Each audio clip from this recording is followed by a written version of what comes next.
গল্পের শুরুতে আমরা আমাদের মেন হিরোইনকে দেখতে পাই, যার নাম শিয়া। শিয়া একটি হোমমেড কাজের জন্য তার বন্ধুর পাঠানো ঠিকানায় সে এই জায়গায় এসেছে। কিন্তু এখানে আসার পরে সে দেখে রুমের ভেতরে কেউ নেই, আর রুমটা ছিল খুবই অগোছালো। তাই সে রুমটাকে গোছাতে শুরু করে। আর তখনই আমাদের মেন হিরোকে দেখানো হয়, যার নাম লি। লি ছিল অন্ধ, যার কারণে সে শিয়ার সামনে এসে তার শার্টের বোতাম খুলতে থাকে। আর এটা দেখে শিয়া তো খুবই ভয় পেয়ে যায়। সে মনে করে সে কারো অনুমতি ছাড়া কারো রুমে ঢুকে পড়েছে, যার কারণে ছেলেটি তার সামনে এসে বোতাম খুলছে আর তাকে হয়তো কিছু একটা করবে।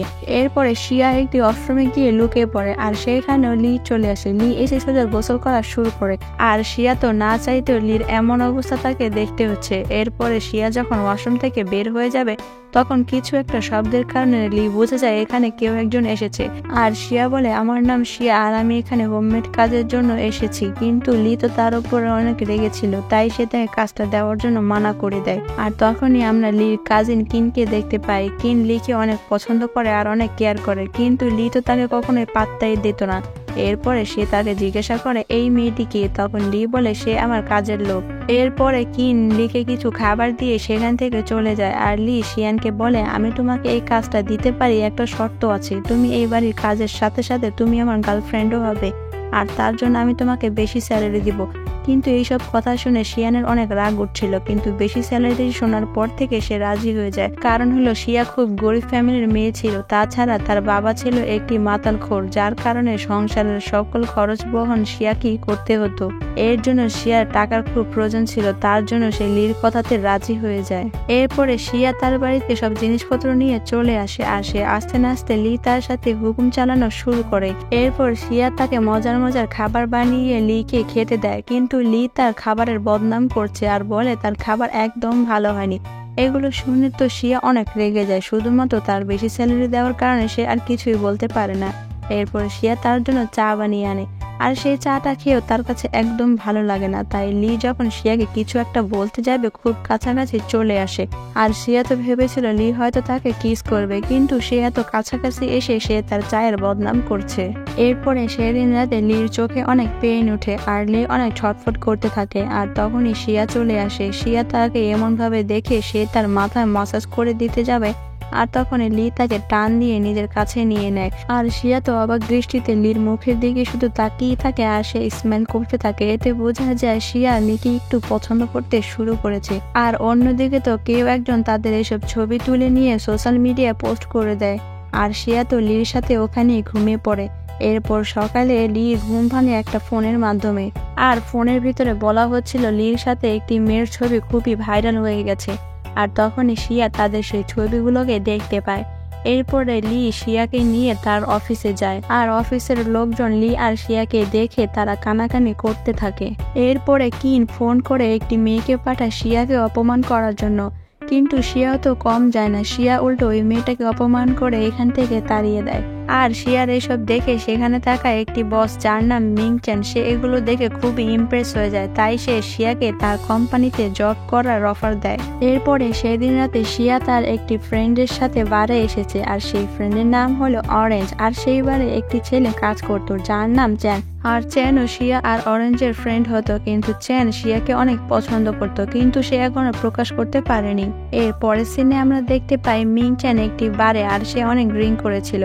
আর তখনই সে যাওয়ার পথে অরেঞ্জের সাথে ধাক্কা খায়, আর অরেঞ্জও অনেক মাতাল অবস্থায় ছিল, কেননা সে অনেক ড্রিঙ্ক করেছিল। আর মিংচেং তো অরেঞ্জের এই মাতাল অবস্থা দেখে সে তাকে অনেক পছন্দ করে ফেলেছে। এর অপর পাশে আমরা দেখতে পাই শিয়া ঘরের সমস্ত কাজ করে সে নাক ডেকে ঘুমোচ্ছে।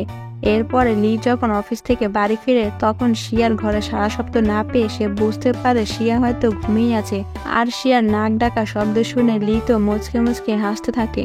এর পরের সিনে আমরা দেখতে পাই মিংচেন শিয়াকে ফোন করে বলে অফিসের একটা পার্টিতে সে তাকে তার সাথে নিয়ে যেতে চায়, আর এতে শিয়াও রাজি হয়ে যায়। এরপরে মিংচেন শিয়াকে একটি বিউটিশিয়ানের কাছে নিয়ে আসে, আর তাকে এত সুন্দর করে সাজায় যে মিংচেন তাকে দেখে পুরোই ক্রাশ খেয়ে যায়। এরপরে তারা দুজন মিলে সেই পার্টিতে যায়, আর সবাই তাদেরকে দেখে অনেক কানাকানি করছিল। এরপরে আমরা দেখতে পাই সেই পার্টিতে কিংয়ের দুইটি ফ্রেন্ড এসে শিয়াকে অপমান করে কথা বলতে থাকে। আর একটা সময় তো কিংয়ের একটি ফ্রেন্ড শিয়ার গায়ে হাত তুলতে যাবে, আর তখনই সেখানে চ্যান এসে তার হাতটা ধরে ফেলে আর তাকে অপমানের হাত থেকে বাঁচায়। এরপর তারা দুজনে অনেক গল্প করতে শুরু করে, আর তখনই সেখানে লি চলে আসে। লি তাদের দুজনের গল্প করার কথা শুনে সে এখান থেকে জেলাস ফিল করে চলে যায়। এরপরের সিনে আমরা দেখতে পাই মিং চ্যান একটি লাইব্রেরিতে বই পড়ছিল, আর সেখানে অরেঞ্জও ছিল। মিং চ্যান অরেঞ্জকে অনেকভাবে পটানোর চেষ্টা করছিল, কিন্তু অরেঞ্জ তো সেই মেয়ে না যে এত সহজে সে পড়তে যাবে। এরপরের সিনে আমরা দেখতে পাই শিয়া আর তার ফ্রেন্ড অরেঞ্জ তারা দুজন মিলে অনেক গল্প করছে আর তারা কফি খাচ্ছিল। এরপরে শিয়া যখন বাড়িতে আসে তখন রুমের লাইট অফ দেখে সে লাইট জ্বালাতে যাবে, আর শিয়া তখন ভুল করে লির বুকের পাঁজরে হাত দিয়ে ফেলে, আর তখন লি লাইট অন করে ফেলে। আর এটা দেখে শিয়া তো অনেক লজ্জা পেয়ে যায় আর সেখান থেকে চলে যায়। এরপরের সিনে আমরা দেখতে পাই তারা দুজন মিলে ফাস্টফুড খাওয়ার জন্য একটি রেস্টুরেন্টে যায়, আর সেখানকার একটি ওয়েটার বলে আপনার বয়ফ্রেন্ড তো খুবই সুন্দর। এই কথা শুনে শিয়া অনেক লজ্জা পেয়ে যায়। এরপরে শিয়া লিকে খাবার খাইয়ে দেয়, আর তখন লি তার মুখে খাবার খেতে গিয়ে তার আঙুল পর্যন্ত মুখে দিয়ে ফেলে। এটা দেখে সে আরো বেশি লজ্জা পেয়ে যায়। এর পরের সিনে আমরা দেখতে পাই লি ইচ্ছে করে শির সামনে আসে আর তার শার্টের বোতামগুলো খুলতে থাকে, যাতে করে শি তার প্রতি অ্যাট্রাক্টিভ ফিল করে। আর শিও এসব দেখে সে অ্যাট্রাক্টিভ ফিল করছিল, কিন্তু সে অনেক কষ্টে নিজেকে কন্ট্রোল করে নেয়। এরপরে দেখা যায় লির মাথায় প্রচন্ড ব্যথা হচ্ছিল, তাই শি তাকে মাথায় ম্যাসেজ করে দিচ্ছিল। আর তখনই চ্যান তাকে ফোন করে আর বলে কয়েকদিন আগে তোমার বাবা আমার থেকে কিছু টাকা ধার নিয়েছে তোমার কথা বলে, আর সেই টাকা এখনো সে পরিশোধ করেনি। এই কথা শুনে শিয়া চলে যায় তার বাবার কাছে, আর সে তার বাবার কাছে গিয়ে অনেক রাগারাগি করে। এরপরে শিয়া একটি বারে যায়, আর সেই বারে গিয়ে সে অনেক ড্রিঙ্ক করে ফেলে, আর তাকে একটি ছেলে অনেক ডিস্টার্ব করছিল। আর সেই বারে মিং চ্যানও ছিল। মিং চ্যান একটি মেয়েকে পটানোর চেষ্টা করছিল, আর তখনই সে লক্ষ্য করে শিয়াকে একটি ছেলে ডিস্টার্ব করছিল। এরপরে মিং চ্যান ছেলেটার কাছ থেকে শিয়াকে নিয়ে আসে আর সে লির কাছে দেয় আর বলে তুমি তোমার গার্লফ্রেন্ডের ভালো করে কেয়ার করতে পারো না। এখানে একটা কথা বলে রাখি, মিং চ্যান হলো লির আসলে ফ্রেন্ড। এরপরে লি শিয়ার হ্যাংওভারের জন্য মেডিসিন দেয়, কিন্তু শিয়া মেডিসিন নিতে চায় না। তার মায়ের কথা মনে করে সে কান্না করে, আর লি এখানে তাকে কপালে একটা কিস করে। এর পরের সিনে আমরা দেখতে পাই লি চ্যানের সাথে বসে আছে, আর লি চ্যানকে বলে আচ্ছা ধরো তোমার একটা বন্ধু সে একটি বাসা বাড়িতে কাজ করে, আর হঠাৎ করে তার মালিক তার প্রতি অনেক কেয়ারিং হয়ে ওঠে, তখন কি করা উচিত? আর এই কথা শুনে চ্যান সোজা বুঝে যায় সে আর অন্য কারো না, তার নিজের কথাই বলছে। চ্যান তখন এটাও বুঝে যায় লি হয়তো শিয়াকে এখন পছন্দ করতে শুরু করেছে, তাই সে তাকে পরামর্শ দেয় তার উচিত তার মালিকের কাছ থেকে দূরে থাকা। এর পরের সিনে আমরা দেখতে পাই শিয়ার প্রচন্ড জ্বর হয়, তাই লি তার জন্য মেডিসিন আনার জন্য বাইরে যায়। আর লি বাড়িতে আসার আগে চ্যান তাদের বাসায় আসে শিয়ার জন্য কিছু স্যুপ নিয়ে। এরপরে শিয়া সেই স্যুপগুলো খেতে শুরু করে, আর তখন লি চলে আসে। লি তাদের দুজনকে একসাথে দেখে সে অনেক জেলাস ফিল করে। এরপরে চ্যান সেখান থেকে চলে যাওয়ার পরে তাদের দুজনের মধ্যে অনেক ঝগড়া সৃষ্টি হয়, আর ভুলবশত একে অপরে কিস করে ফেলে। সেদিন লি নিজেকে আটকে না রাখতে পেরে তাকে জোর করে কিস করতে থাকে, কিন্তু শি তাকে মানা করছিল কিস করার জন্য, কারণ তার অনেক জ্বর হয়েছে, তার জ্বর যদি তার গায়ে এসে পড়ে।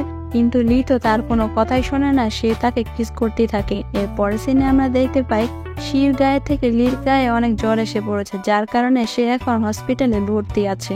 আর তখনই সেখানে মিং চ্যান চলে আসে। মিং চ্যান দুষ্টুমি করে বলে ব্যাপারটা কি, হ্যাঁ প্রথমে শেয়ার জ্বর আসলো আর এখন লির জ্বর এসেছে, তোমাদের মাঝে কি কিছু চলছে নাকি? এটা শুনে লি তো তাকে মারতে যাবে আর সে এখান থেকে চলে যায়। এর পরের সিনে আমরা দেখতে পাই হসপিটালে লির আন্টি আসে লির সাথে দেখা করার জন্য, আর লির আন্টি লিকে বলে কিংকে বিয়ে করার জন্য। কিন্তু লি বলে আমি কিংকে কিভাবে বিয়ে করব, আমি তাকে ছোট বোনের মতো দেখি, আমি তাকে বিয়ে করতে পারবো না, আর আমি তো শিয়াকে ভালোবাসি আর আমি ওকে বিয়ে করতে চাই। আর এই সব কিছু কিং আড়াল থেকে শুনছিল। এরপরে তার আন্টি চলে যাওয়ার পরে লি শিয়াকে বলে আমি তোমাকে সত্যিই ভালোবাসি আর আমি তোমাকে বিয়ে করতে চাই, আর তোমাকে নিয়ে আমি আমার ভবিষ্যৎ দেখি। এই কথা বলে সে তাকে জড়িয়ে ধরে। আর এর অপর পাশে আমরা মিং চ্যান আর অরেঞ্জকে দেখতে পাই। তাদের দুজনের কথাবার্তা শুনে আমরা বুঝতে পারি তাদের দুজনের মধ্যে কোনো চক্কর চলছে। এর পরের সিনে আমরা দেখতে পাই শিয়ান যখন রাস্তা দিয়ে হাঁটছিল তখন তার বাবা আসে আর তার কাছ থেকে কিছু টাকা চায়, কিন্তু শিয়ান সেই টাকাগুলো দিতে চাইছিল না। তার জন্য তার বাবা তাকে অনেক জোর করছিল। আর তখনই সেখানে লি চলে আসে। লি এসে তাকে কিছু টাকা দিয়ে দেয় আর তার ক্রেডিট কার্ড দিয়ে দেয়। কিন্তু শিয়া তো এখানে অনেক রেগে যায়, কারণ তার বাবাকে সেই টাকাগুলো দিতে মানা করেছিল। আর তখন তারা বাসায় এসে তাদের দুজনের মধ্যে অনেক ঝগড়া লেগে যায়। এক পর্যায়ে শিয়ান অনেক রেগে গিয়ে বাড়ি থেকে চলে যায়। আর সে রাস্তায় একা একা ঘুরতে থাকে। আর তখনই চ্যানের সাথে তার দেখা হয়। চ্যান তাকে অনেক সান্ত্বনা দিতে থাকে। এরপরে শিয়ানের বাসায় ফিরতে অনেক রাত হয়ে যায়। আর তখনই লি তাকে জিজ্ঞাসা করে এত দেরি হলো কেন, কিন্তু শিয়ান তো তার কথার কোনো উত্তর দেয় না। এরপরে লি তাকে জোর করে কিস করে, কিন্তু শিয়ান তাকে আটকানোর চেষ্টা করে, কিন্তু লি তো কোনো কথাই শোনে না। এক পর্যায়ে শিয়ান অনেক কান্না করে দেয়। তার কান্না শুনে সে থেমে যায় আর তাকে সরি বলে। এরপরে লি শিয়ানকে নিয়ে তার বেডরুমে যায়। আর তখন শিয়ান নিজে লিকে কিস করে। এরপরে তাদের দুজনের মধ্যে ইন্টিমেট হয়। এর পরের দিন সকালে যখন ঘুম ভাঙে তখন শিয়ান লিকে দেখে অনেক লজ্জা পায়। এর পরের সিনে আমরা দেখতে পাই চ্যান জেনে গেছে লি আর শিয়ানের মধ্যে রিলেশন চলছে। আর এটা জেনে সে অনেক কষ্টে ড্রিঙ্ক করছে আর খুবই কষ্ট পাচ্ছে। এরপরে শিয়ান চ্যানের সাথে দেখা করতে আসে আর বলে আমি তো বিদেশ চলে যাব, আর আমি তোমাকে অনেক আগে থেকেই ভালোবাসি, আর এটা এখন বলে কোনো কাজ হবে না। তারপর আমি শেষবারের জন্য তোমাকে বলে এখান থেকে চলে যাব। এরপরে চ্যান সেখান থেকে চলে যায় আর শিয়ার মনটা অনেক খারাপ হয়ে যায়। এরপরে লি তাকে সান্ত্বনা দেয় আর বলে তুমি প্লিজ অন্য কারো কথা ভেবো না, তুমি শুধুই আমার। এরপরে সিনে আমরা দেখতে পাই ডাক্তার শিয়ানকে বলেন লির চোখের জন্য আই ডোনাট আমরা খুঁজে পেয়ে গেছি। এবার তার অপারেশন করার পরে সে আবার নতুন করে চোখে দেখতে পাবে। আর তখনই সেখানে কিন চলে আসে। কিন এসে শিয়ানকে বলে আমার একটা লোক আই ডোনাট তৈরি করছে, আর তুমি যে লির চোখ ভালো করবে এটা তুমি কিভাবে করবে যদি আমি তোমাকে সেটা না করতে দেই। আর তখনই তাকে বলে আমি তোমাকে একটা শর্ত দিব, তুমি যদি লির জীবন থেকে চলে যাও তাহলে আমি সেই আই ডোনাটটা তোমাকে দিব, আর যদি তুমি লির জীবন থেকে না যাও তাহলে আমি তোমাকে আই ডোনাটটা কখনোই দিব না, আর লি তো চোখে কখনোই দেখতে পাবে না। আর কিনের এই শর্ত শুনে শিয়াং রাজি হয়ে যায় শুধুমাত্র লির ভালোর জন্য। এর পরের সিনে আমরা দেখতে পাই লির চোখের অপারেশনের জন্য তাকে হসপিটালে নেওয়া হয়। আর লি শিয়ানকে বলে আমার চোখ যখন ভালো হবে সবার আগে আমি তোমাকে দেখতে চাই, তারপরে আমরা দুজনে বিয়ে করব। এইসব কথা শুনে শির মনটা খুবই খারাপ হয়ে যায়, কারণ সে তো মনে মনে জানে লির অপারেশনের পর থেকে লির জীবন থেকে তাকে চলে যেতে হবে। এর পরের সিনে আমরা দেখতে পাই লির যেদিন অপারেশন চলছে সেদিন শিয়ান তার ঘরে বসে অনেক কান্না করছে আর একটি চিঠি লিখে সে এখান থেকে চলে যায়। এরপরে যখন লির অপারেশন সাকসেসফুল হয় তখন সে চোখ খুলে সে শিয়ানকে দেখতে পায় না। এতে সে অনেক পাগল হয়ে যায় আর সে শিয়ানকে অনেক খোঁজাখুঁজির চেষ্টা করে। আর এরই মাঝে আমরা দেখতে পাই কিন লিকে বিয়ে করার জন্য একদম উঠে পড়ে লেগেছে। এর জন্য লি একটি ফেক নিউজ ছড়ায় যে সে একটি মেয়ের সাথে রিলেশনে আছে, যাতে করে কিন তাকে বিয়ে করতে না চায়। এর পরের সিনে আমরা দেখতে পাই শিয়ান তার ফ্রেন্ড অরেঞ্জকে ফোন করে বলে যে সে অ্যাব্রোডে আছে আর সে ভালোই আছে, আর তার কথা যাতে সে কাউকে না বলে। এই কথা বলার পর থেকে 5 বছর কেটে যায়। আর লি তো শিয়ানের কথা আজও ভুলতে পারে না, আর সে আজও পর্যন্ত শিয়ানকে খুঁজতেই থাকে। এর পরের সিনে আমরা দেখতে পাই অরেঞ্জ আর মিংচেনের বিয়ে হবে। এর জন্য অরেঞ্জ শিয়ানকে ফোন করে ইনভাইট করে, আর মিংচেন তার বন্ধু লিনকে ইনভাইট করে, যাতে করে তাদের দেখা হয় এই পার্টির মধ্যে। এরপর সেই পার্টির দিন যেদিন লি আসে তখন শিয়ান আর একটি বাচ্চা ছেলে লির সাথে দেখা করে, আর সেই বাচ্চা ছেলেটি লিকে বাবা বলছিল আর শিয়ানকে মাম্মাম বলছিল। এরপরে তখনই সেখানে অরেঞ্জ চলে আসে। এরপর শিয়াং সেই অরেঞ্জের সাথে তার ছেলেকে দিয়ে দেয়। এরপর তারা নিজেদের মতো করে একটু সময় কাটায়, আর শিয়াং তাকে জানায় 5 বছর আগে সে তাকে কেন ছেড়ে চলে এসেছিল, সব ঘটনা সে খুলে বলে।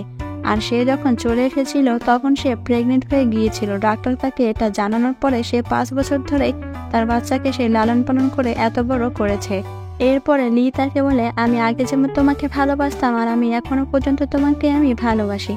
এরপরে তারা দুজনে খুশি হয়ে একে অপরকে কিস করে, আর এই হ্যাপি এন্ডিং এর মধ্যে দিয়ে এই মুভিটি শেষ হয়ে যায়। বন্ধুরা, আমাদের গল্পটি যদি ভালো লাগে তাহলে অবশ্যই লাইক, কমেন্ট, শেয়ার আর সাবস্ক্রাইব করে আমাদের পাশেই থাকো। ধন্যবাদ।